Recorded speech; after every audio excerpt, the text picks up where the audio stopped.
This is NBR Today. New research shows the financial services sector has been the second fastest growing and third largest contributor to New Zealand's economic growth over the last 4 decades. A New Zealand Institute of Economic Research report commissioned by the Financial Services Council shows the sector contributed $13.5 billion to GDP last year. That's ahead of agriculture, transport and utilities.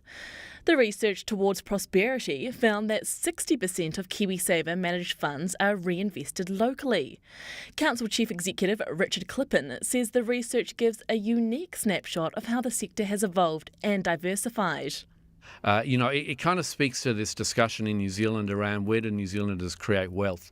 For most New Zealanders, it's in their real estate and in their small businesses. What KiwiSaver and the KiwiSaver debate is starting to drive a discussion on is what does the diversity of wealth look like? So if people have security and wealth around their property investments and so on, KiwiSaver, when invests in businesses locally and internationally in bonds and stocks and property and so on. So it's bringing a literacy discussion into New Zealand to say, perhaps it's not all about property. How do we diversify and how do we retire in a way? How do we create a lifestyle in a way that's the one that we want to plan for? The Liquidator for Andrea Moore and Co says there's nothing left for creditors now the clothing designer and her partner have been bankrupted. The fashion label went into receivership in December at the request of BNZ and has been in liquidation since January. It raised $750,000 in new capital in August 2016 via snowball effect. Official records show Ms Moore was bankrupted in October and her business partner and husband, Brian Malloy, was adjudicated bankrupt in November. An insolvency and trustee services spokesperson said they filed their own bankruptcy applications and would not disclose who the creditors were. An investor complaint was made to the Financial Markets Authority about the fashion label's capital raise. The company claimed it had excellent earnings growth. The FMA says it's continuing with its investigation.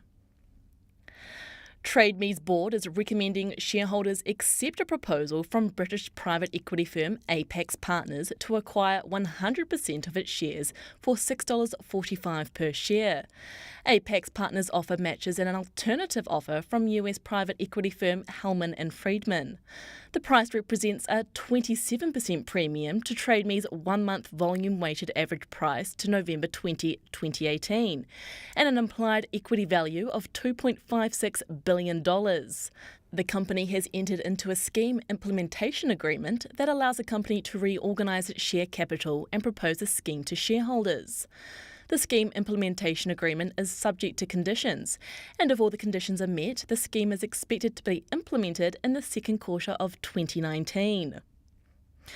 National's housing spokeswoman Judith Collins wants to strip references to the environment out of planning laws in an effort to speed up housing developments.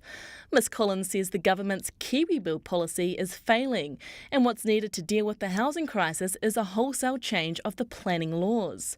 She says the government's new Urban Development Authority is similar to National's policy of establishing special housing areas.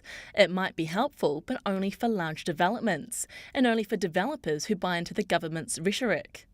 She says instead of pushing references to climate change in the Resource Management Act, as the government proposes to do, the law should be taken out the back and shot. There needs to be a separate planning law for development and a separate environmental law focused on environmental issues. Ms Collins says it's clear the government will not build 1,000 affordable homes by next June. She spoke to NBR's Grant Walker. And what I'm seeing from Phil Twyford is that what he said today sounds exactly like a description of his own 12 months have just gone by, which is that he does not know what he's doing.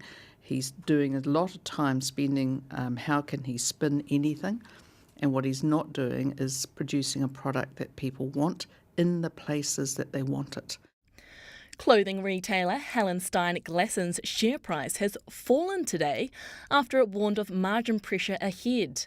The Christchurch-based retail group updated shareholders at its annual meeting this morning that while sales for the first 18 weeks of the 2019 new financial year are 4% ahead of the same period last year, the trading environment is challenging. Chairman Warren Bell warned the outlook for the second half of the year remains uncertain, as increasing costs such as fuel, freight and electricity in the lower New Zealand and Australian dollars puts pressure on its trading margins. The group has not released annual forecasts as December and January are key trading months, and it will update the market at the start of February. The company got rid of its unprofitable Storm brand in April to better focus on its 69 Glasson stores and 45 Hallenstein Brothers stores.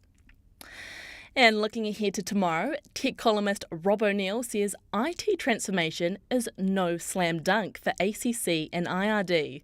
So for more on that and other stories, head to our website and have a lovely evening. To unlock your 2 free articles a week, head to nbr.co.nz.